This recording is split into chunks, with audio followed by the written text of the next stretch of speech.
The broadcast played across every inhabited world of the Galactic Council.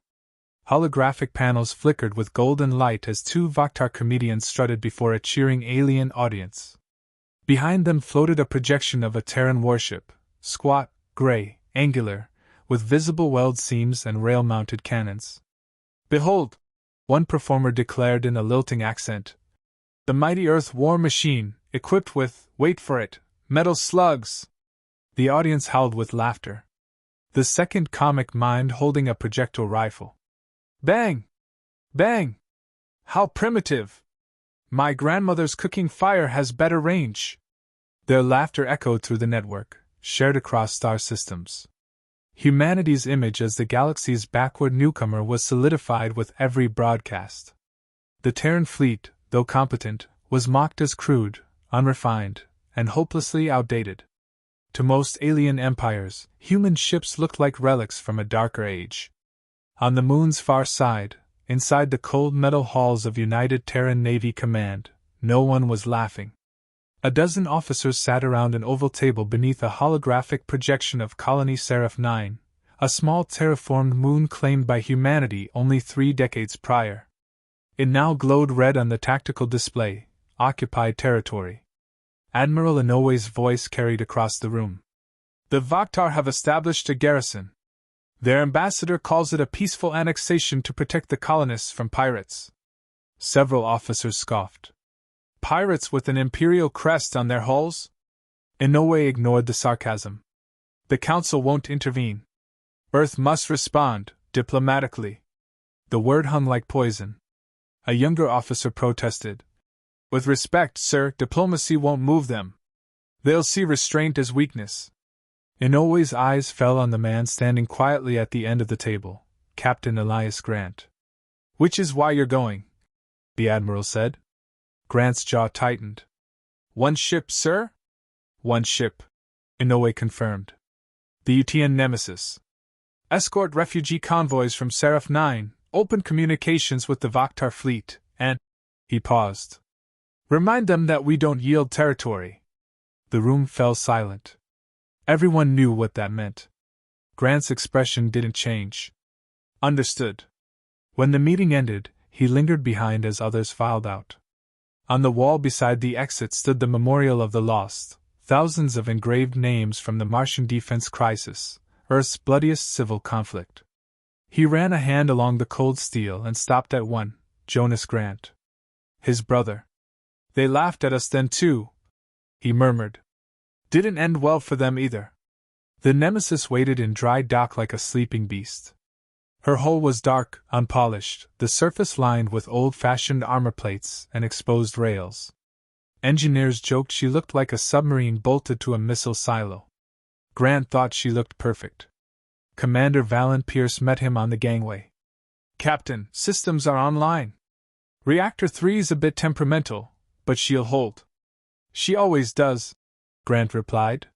He paused to take in the hum of power through the deck. "Any word from Fleet Command?" "None. The Senate wants a peaceful gesture." Grant smiled faintly. "Then we'll be polite." Below deck, the crew moved with silent purpose. Lieutenant Rana Cho, chief engineer, was wrist-deep in coolant lines. "Captain," she said without looking up, "Atlas gun coil alignment is complete. Reactor can handle one shot without frying itself." "Maybe." Grant raised an eyebrow. "Maybe? Depends how angry you want to make physics."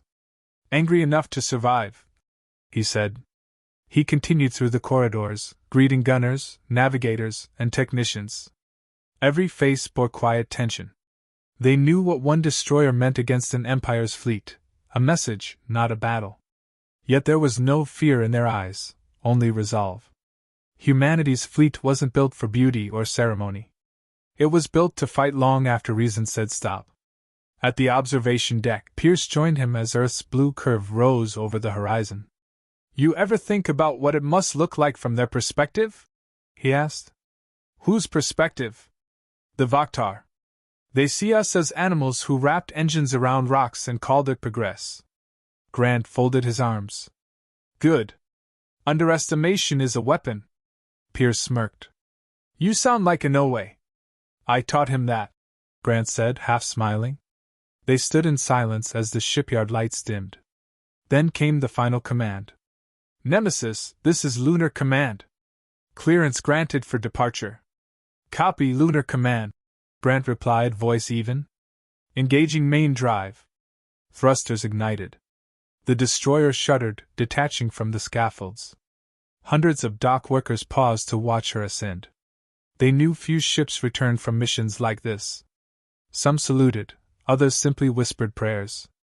As the ship cleared orbit, Cho's voice came through the intercom. FTL core stable. All systems green. Set course for Seraph 9, Grant ordered.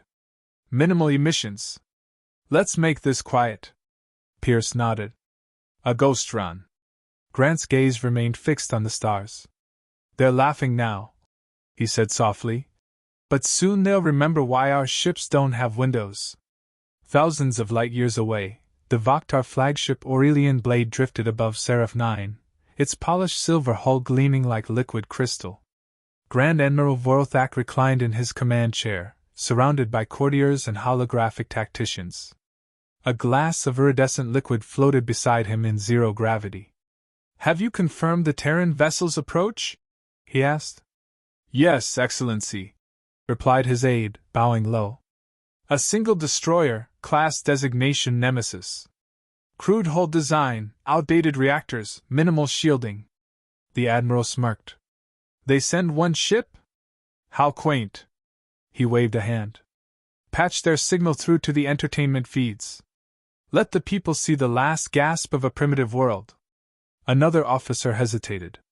Excellency, reports suggest this vessel is classified. Everything human is classified, Vorothak interrupted. Meaning they are ashamed of it. No matter. I will show the galaxy what happens when the savage planet challenges civilization. He turned to the starfield beyond the viewport, where Seraph 9 glowed faintly beneath its artificial atmosphere.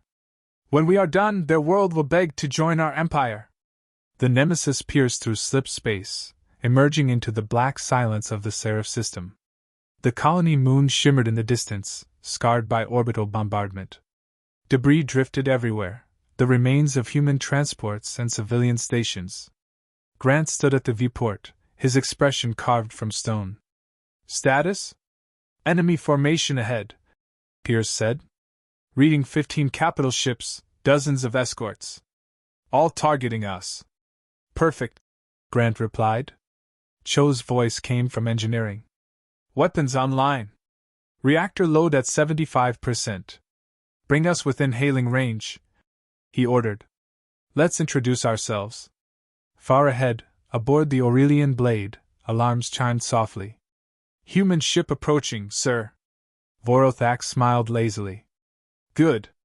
Let them come close enough to see what a real fleet looks like. He raised his glass and spoke to his communications officer. Open a wide-channel broadcast. A booming, mocking voice filled the vacuum. Terran vessel, this is Grand Admiral Vorothak of the Vaktar Empire. You trespass in Imperial space. Power down your engines and prepare to be boarded.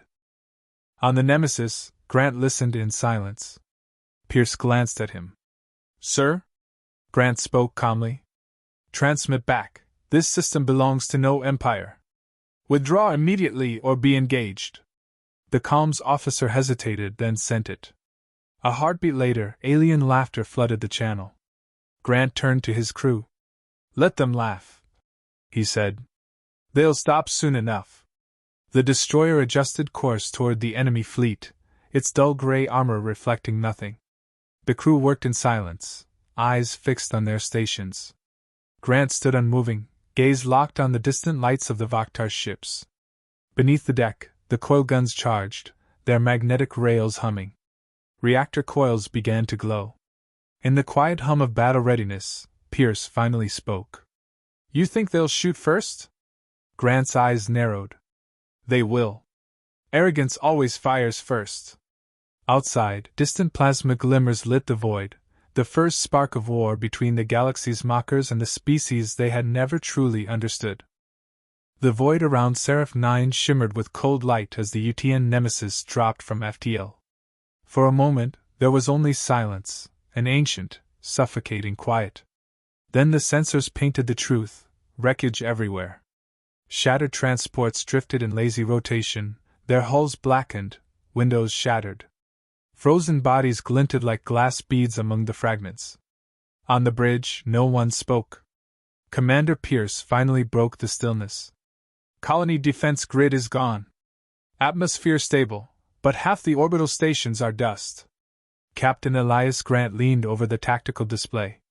Transmit an open call on all human frequencies. Survivors might still be transmitting.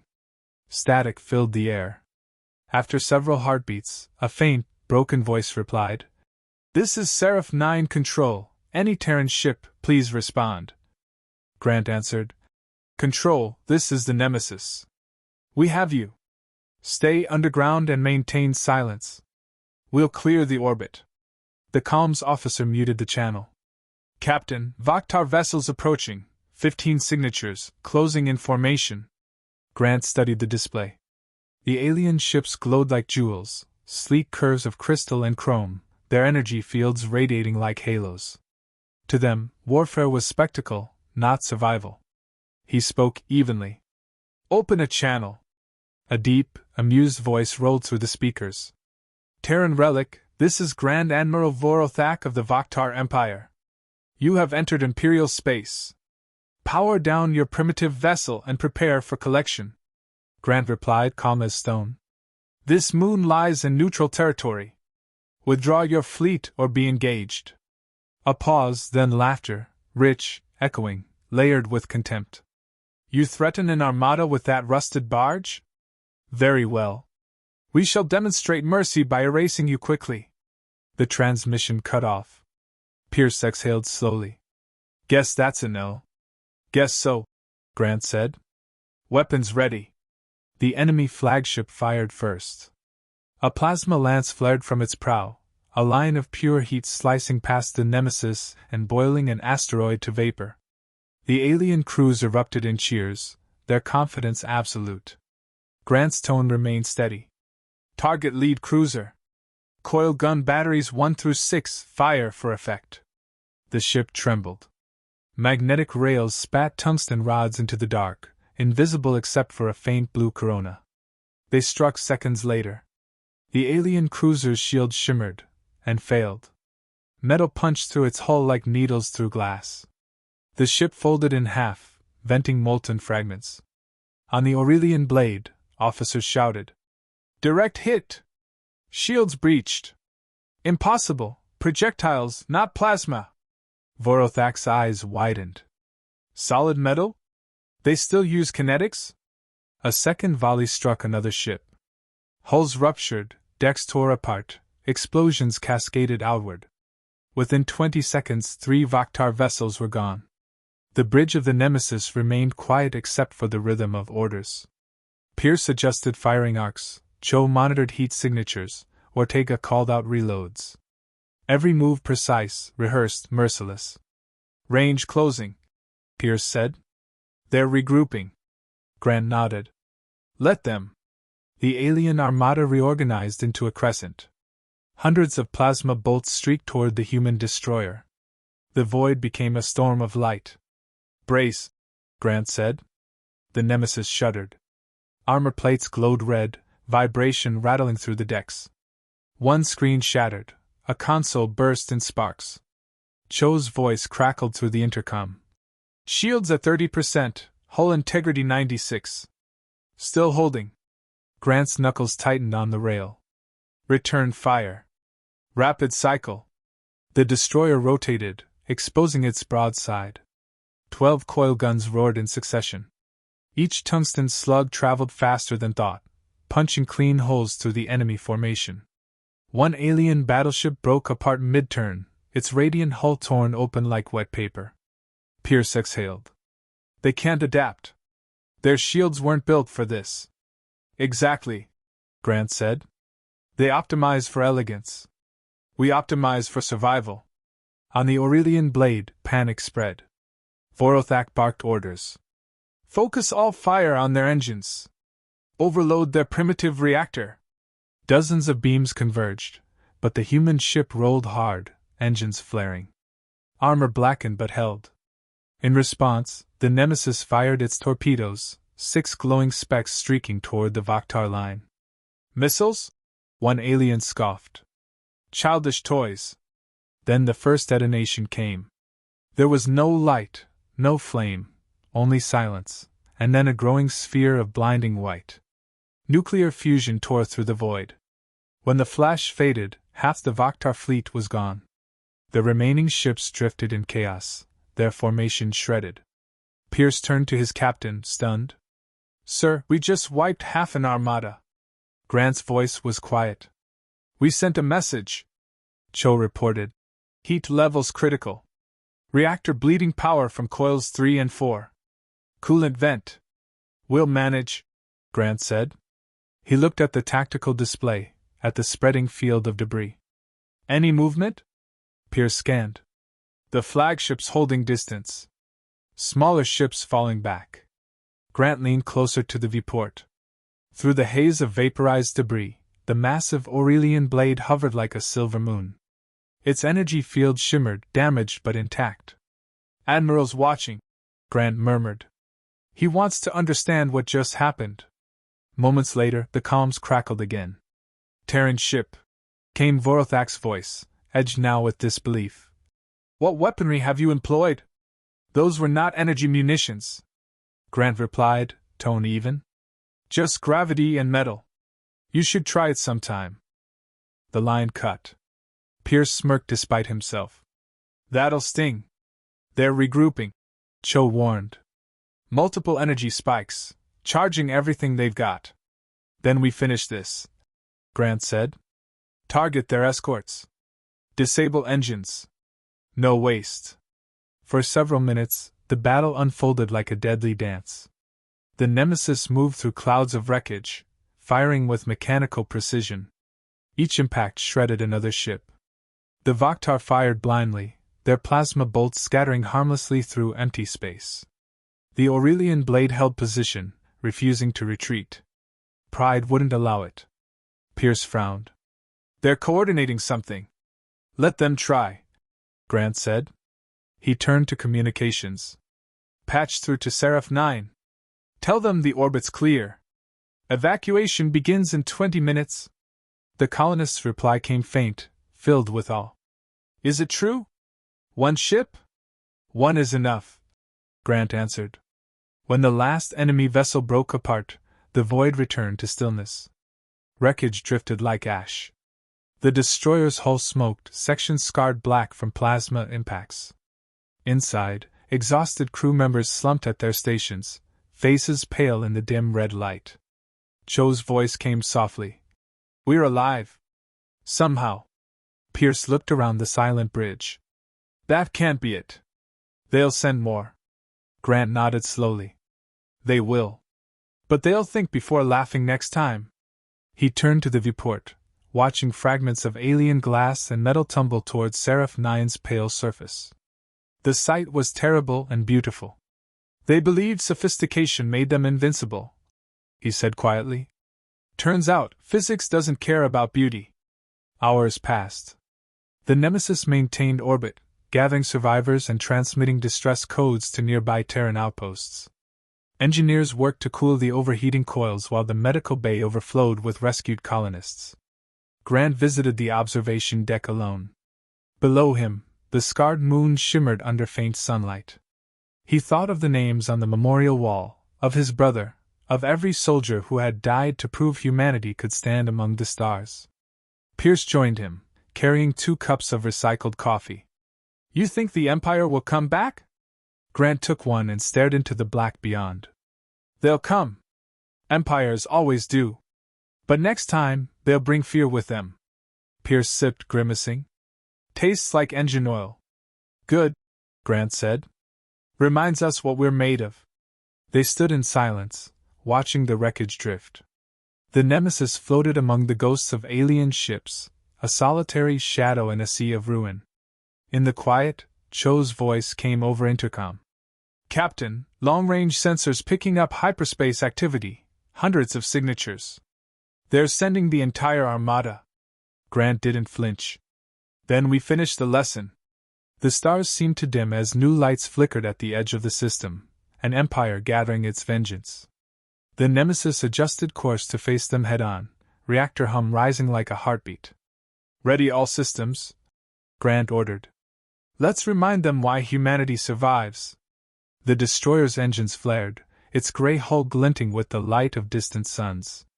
Ahead, the Vaktar reinforcements closed in like a storm. And in the dark between stars, the silence broke once more. The void rippled with new arrivals. Hundreds of Vaktar ships burst from hyperspace in radiant flashes, sleek carriers, plated dreadnoughts, glimmering escorts. Their formation stretched across the stars like a curtain of light, sealing every path of escape. The sensors aboard UTN Nemesis screamed with contact alerts. Commander Pierce's voice was low but steady. 300 signatures confirmed. They're here for blood. Captain Elias Grant stood unmoving at the viewport, his reflection cold in the glass. Then let's make it worth the trip. The bridge lights dimmed as energy rerouted to combat readiness. Engineers braced the ship for the final stand. The Nemesis drifted between the remains of the earlier battle, silent witness to the armada closing in. Message from the lead vessel, the comms officer said. It's him again. Grant nodded. Put him through. The voice of Grand Admiral Vorothak filled the bridge, dripping with fury. Human, your defiance has cost me honor and fleet. You will not leave this system alive. Grant's tone was almost gentle. I don't plan to run. Surrender. Vorothak spat. You have proven your savagery. Don't prove your extinction. Extinction? Grant said quietly. You don't know the meaning of survival. The channel cut. Targets closing, Pierce reported. They're forming a pincer. No openings. Good, Grant replied. Let them box us in. Engineering status? Lieutenant Cho's voice came through, strained. Reactors holding at 90%, but the coils are degrading. If we push beyond that, we'll burn the ship. Grant finished. Understood. She hesitated. Captain, the Atlas gun, it's never been fired under full load. That's why we built it, he said. The armada advanced in perfect symmetry, thousands of beams charging. The alien flagship Aurelian Blade II, a newer vessel replacing the destroyed original, moved to the front. Vorothak himself commanded from its bridge, his eyes burning with vengeance. He gestured to his gunnery officer. Target that Terran ship's heart. I want their ashes displayed in orbit. Plasma lances ready, the officer replied. Fire. 1,000 plasma streams lanced forward, converging on the Nemesis. Brace! Pierce shouted. The destroyer jolted violently. Armor peeled, decks buckled, alarms screamed. A console exploded, flinging sparks across the bridge. Cho's voice came through the static. Hull at 70%, reactor stable, Atlas coils charged. Return fire, Grant ordered. The coil guns answered with thunder. The first volley cut through the nearest Vaktar cruisers, shattering them into fragments. Yet for every ship destroyed, 10 more replaced it. Pierce wiped blood from his brow. We can't hold this, Captain. Grant turned toward him, calm as stone. We're not holding.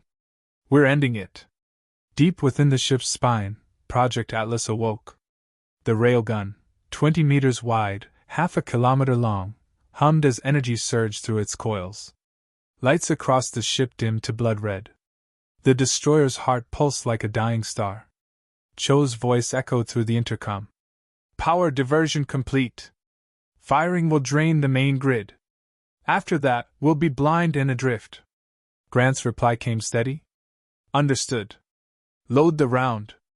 In the launch chamber, a massive uranium rod locked into place, dense, featureless, silent. Humanity's ultimate argument. Pierce swallowed. If we miss, we won't, Grant said. The comms crackled again. Terran vessel, Vorothak called, almost triumphant. Your weapons are exhausted. Face your end with dignity. Grant smirked faintly. You mistake silence for surrender. Then die, little savage. Grant stepped forward, voice calm. Fire the Atlas. A deep vibration rolled through the hull. Then silence.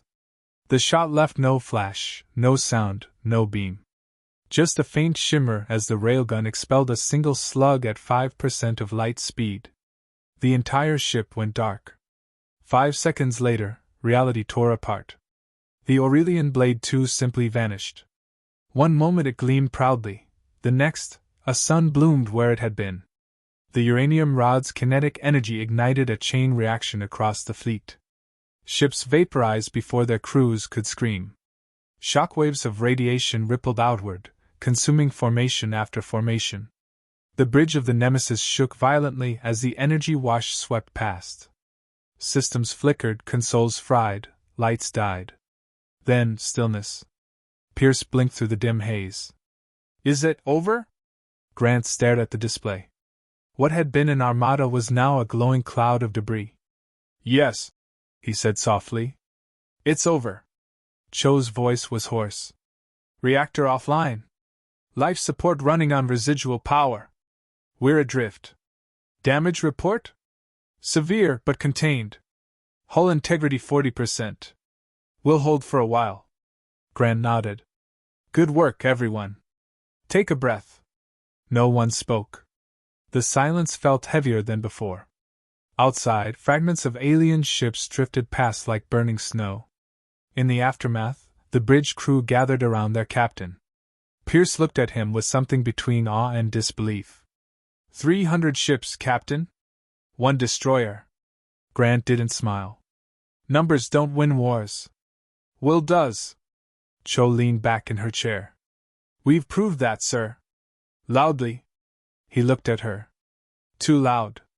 Every empire in the council will hear it by tomorrow. And they'll think twice? Pierce said. Grant turned back to the stars. Or they'll think harder about how to kill us next time. Hours later, the surviving systems restored faint lighting. The Nemesis limped toward a Terran relay station using emergency thrusters. Crew members moved like ghosts through the damaged corridors, patching hull breaches, tending to the wounded. The ship bore scars deeper than armor. Its crew carried the weight of what they had unleashed. Grant sat alone in his cabin, recording his after-action report. Engagement concluded. Enemy armada neutralized. Casualties minimal. Reactor compromised. Awaiting recovery. Strategic observation. The Vaktar underestimated us because they couldn't imagine fighting without elegance. They forgot that humanity doesn't fight for pride or conquest. We fight to survive. And survival makes monsters out of us all. He paused the recorder, staring at his reflection in the dark glass. For the first time, he allowed himself to feel the exhaustion beneath the steel. A soft knock at the door. Come in, he said. Pierce entered quietly. Rescue ships inbound from the Terran colony at Hadrian's Gate. ETA 4 hours. Good, Grant said. Pierce hesitated. Captain, the crew wants to know, what do we tell command? Grant's eyes met his. Tell them we didn't lose. Pierce nodded and left. When the Nemesis finally returned to Sol space weeks later, it looked nothing like the proud destroyer that had departed. The once smooth armor was pitted and burned, entire sections were replaced with patchwork plating. Yet the moment she entered Earth's orbit, civilian channels erupted with celebration. Humanity's relic fleet had humbled an empire. The Senate broadcasted official commendations, but Grant stayed away from the ceremony. He stood on the ship's bridge, watching the blue curve of Earth rise again. Cho joined him. They're calling us heroes, sir. He gave a small nod. Heroes usually die younger. Pierce approached, holding a datapad. Incoming message from the Galactic Council. They've summoned a meeting. The Vaktar delegation won't be attending. Grant allowed a rare smile. Imagine that. Weeks later, Galactic Council chamber. Representatives from dozens of species filled the vast hall. The Terran envoy stepped to the center podium, his voice clear, steady, unafraid. You mocked our ships. You called them crude and obsolete. Yet when your empires faced extinction, you learned the truth. Our ships are built not to impress, but to endure. They survive because we refuse to die. Silence filled the chamber. No laughter. No interruptions. Only the quiet hum of all. Far above, banners of the council fluttered in artificial gravity. Among them now hung a new one, the sigil of Earth, simple, gray, scarred, unbroken. Back aboard the Nemesis, Grant stood alone on the observation deck, staring into the endless dark. The scars of battle still marked the hull, each one a memory. Pierce's voice came softly from behind. "Orders, Captain?"